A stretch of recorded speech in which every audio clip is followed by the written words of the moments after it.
All right, guys. It's been a while. Yeah, my bad.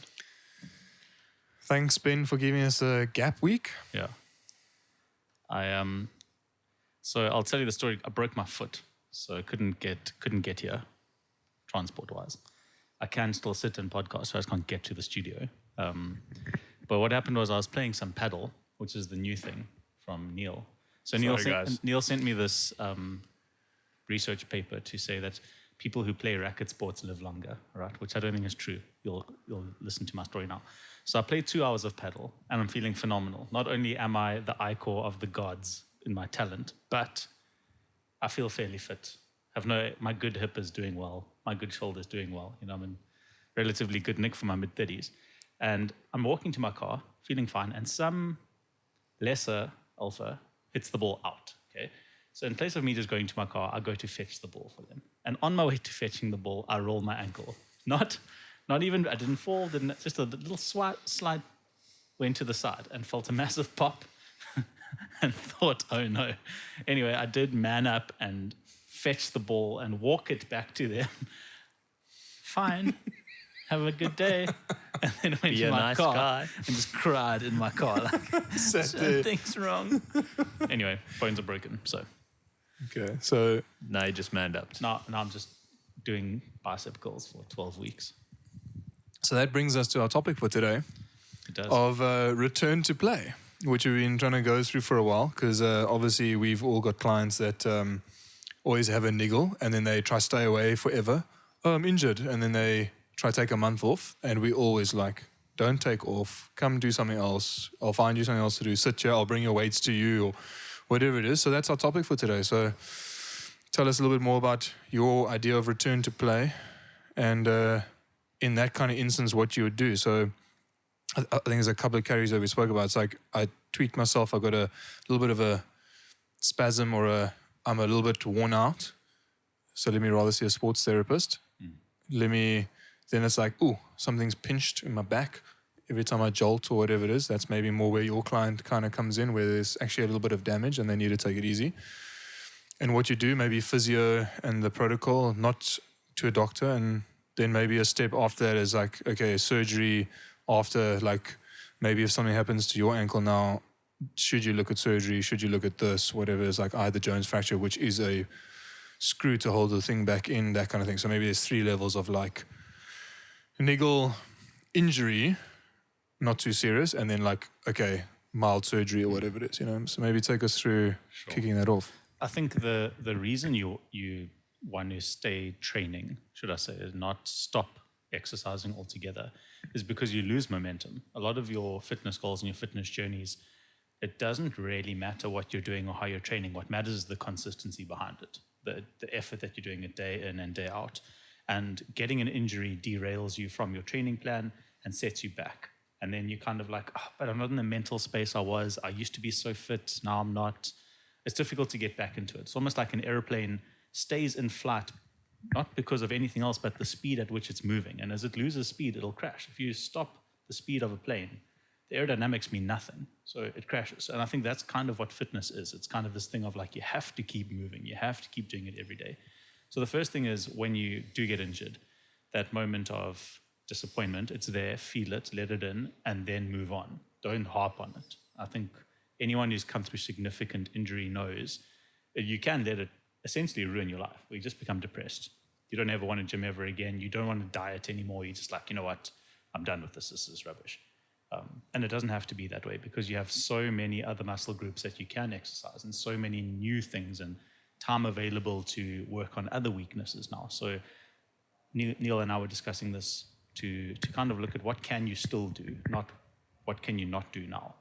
So I think that's the first thing. Once you've established, I'm not going to take any time off because of this injury, I'm going to find other avenues around training around this injury that I don't hurt it anymore. I'm looking after it the way I need to, but I'm going to carry on moving on. Then with what you're asking now is it a niggle? Is it an injury? Or is it an injury that requires surgery? That's kind of like a bit of a spectrum. You can't really know when it happens. I've had injuries. I was training with Neil when I tore my lat off, and we kind of weren't sure. We kind of thought maybe with a bit of physio it'll come right after 8 weeks, things were not doing well. And I went to the doctor and I wish I had gone on day one, you know. So it's not bad to seek out medical advice. I don't think it's a mistake. I think it's, you have to educate yourself as to when do you need medical advice and when do you need to, like you say, go see a physio or go see like maybe, I don't want to say a personal trainer, but someone with advanced personal training knowledge like Neil, who understands biomechanics and can sort of not just work around your injury, but actually work into the root of why this injury is occurring. You know, where are the imbalances? And that's very difficult to know.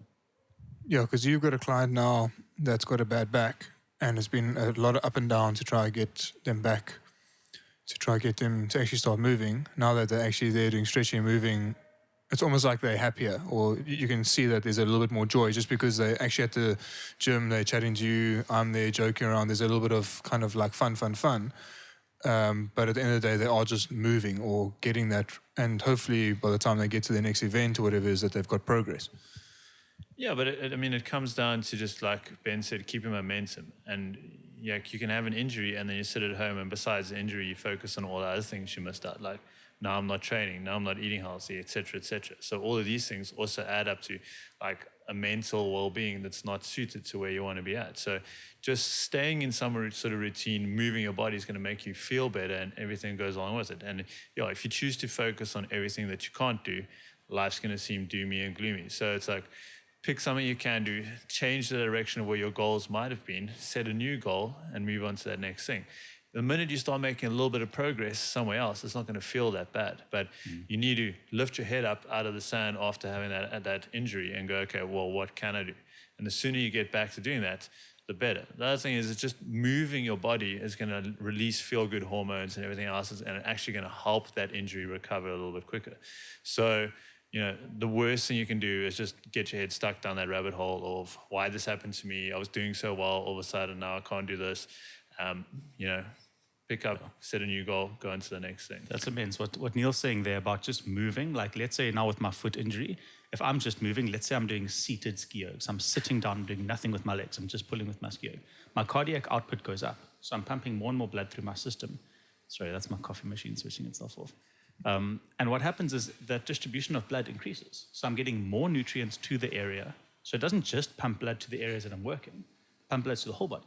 So now I'm getting more blood flow to my foot, which is bringing all of the healing nutrients, and also is facilitating the removal of waste products, all the toxins that are building up there in the swelling. So you need blood flow. So even though I'm not specifically working on my foot, it's helping, it's improving, it's a step further. Yeah, there's so many little things as well that guys are coming to the gym to lose weight or to train. So now they're in class and they can do everything because they're not injured.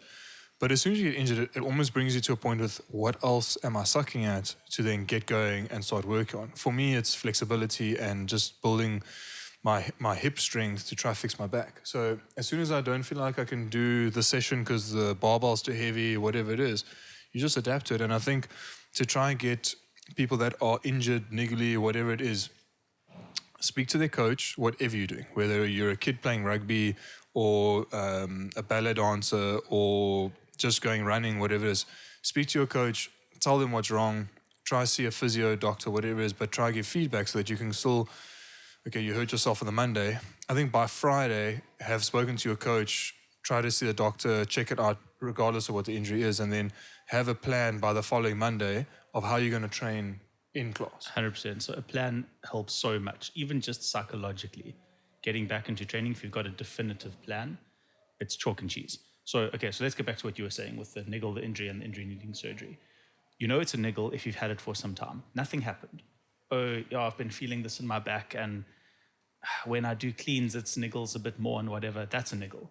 An injury is something happened and you know it happened. I rolled my ankle and now I feel pain. Or I did a clean and my shoulder didn't feel good. Or I did a muscle up and my lat popped off. Like, that's an injury. I would recommend seeing someone immediately. Don't wait. Even if it's nothing, rule it out. Because the time that you lose by saying maybe it's nothing, maybe it'll get better. You know, I've seen some people 6 months down the line going like, oh, maybe it'll still get better. It's not going to get better. Okay? That's not a niggle. That's because it's a tear or because it can't heal itself. Yeah. It needs to be. It needs to be some kind of corrective. It might even be something that can heal itself, but it needs the correct exercises applied to itself. And then if you've got a reliable person in your life who you're seeing for this, they will then know, is this something that can heal or is this something that cannot? Now, to get a reliable person is difficult, and you do have to sort of sift through the chaff to get to the wheat. There are really good physios and there are really terrible physios. The same way there are really good GPs and really terrible GPs. What is very interesting in South Africa is you don't have to go through the system. You can go to a sports medicine physician straight away.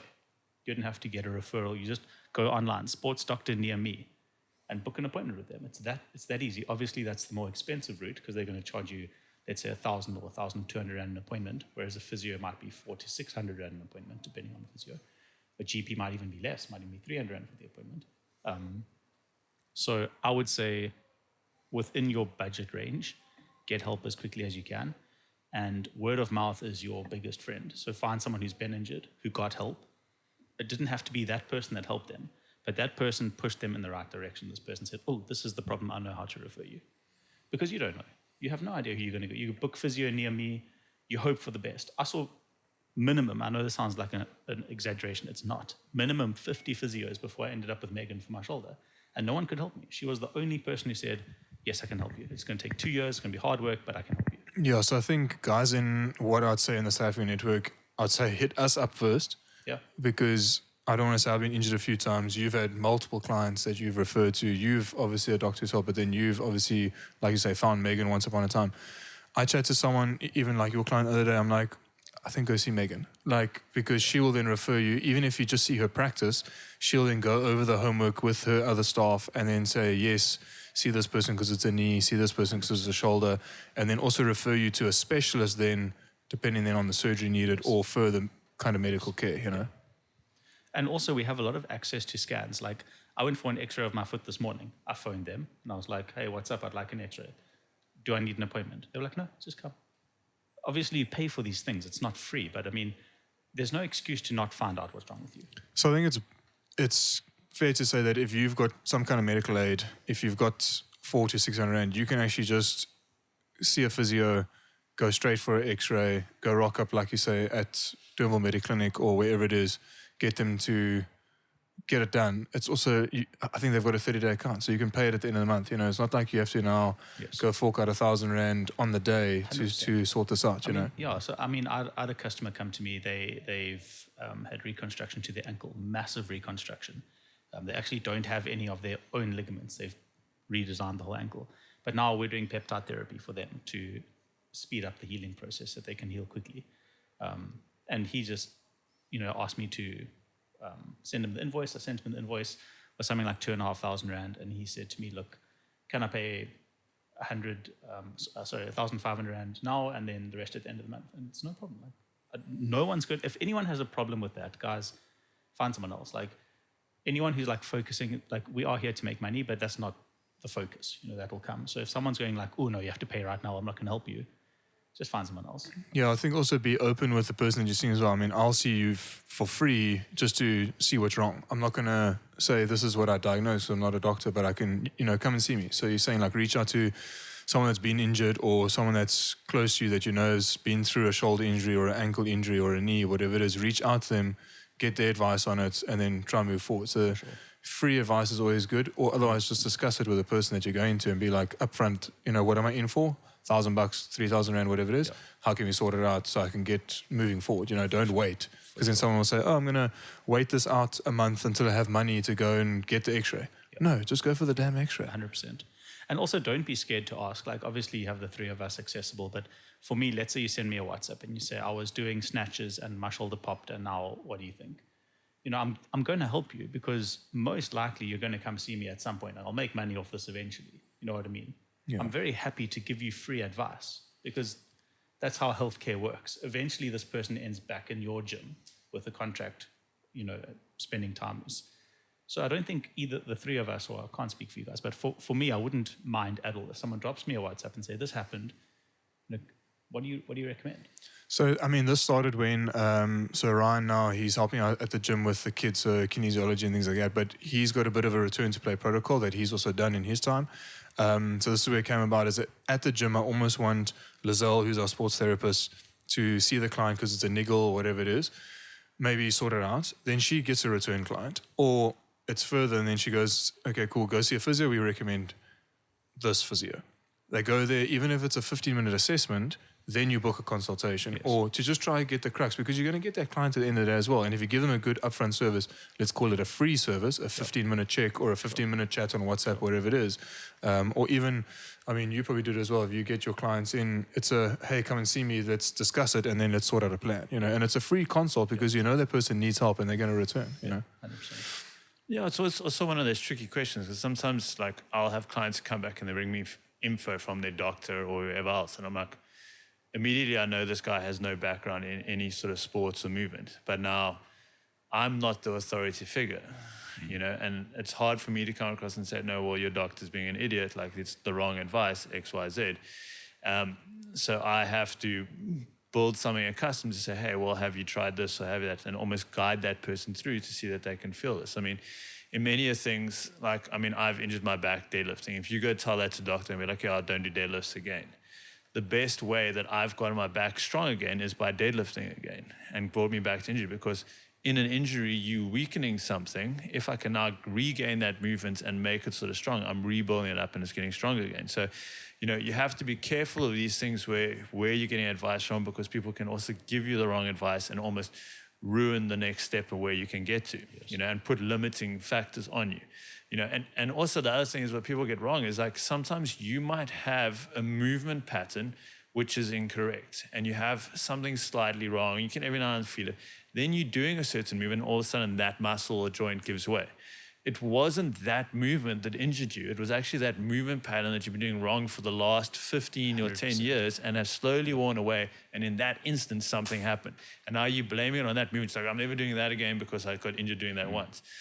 Not necessarily the case. I've had clients who would do something and their one foot would just turn slightly out.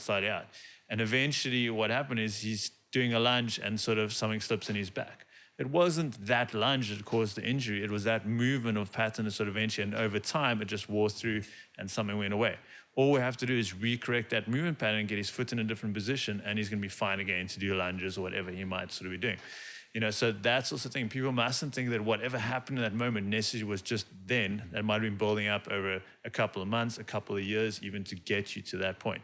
So you have to assess each situation. And when you sometimes go see a professional, they don't know all these little things that might have happened beforehand, and they're taking you on just diagnosing you from that one thing. So, if you do have someone who works with you a lot and they have that history, that can be a big help to sort of getting you on the right step of going, yeah, but this is what you've always done. This is what we had. Like, I've been warning you about this for a while. Have that backhand to sort of support that diagnosis. I think that's kind of where guys go wrong sometimes, is that they immediately go see a GP and then they rock up with that incident of, I was doing cleans and this happened, and now it's like, oh no, don't go back and train there because you're injured.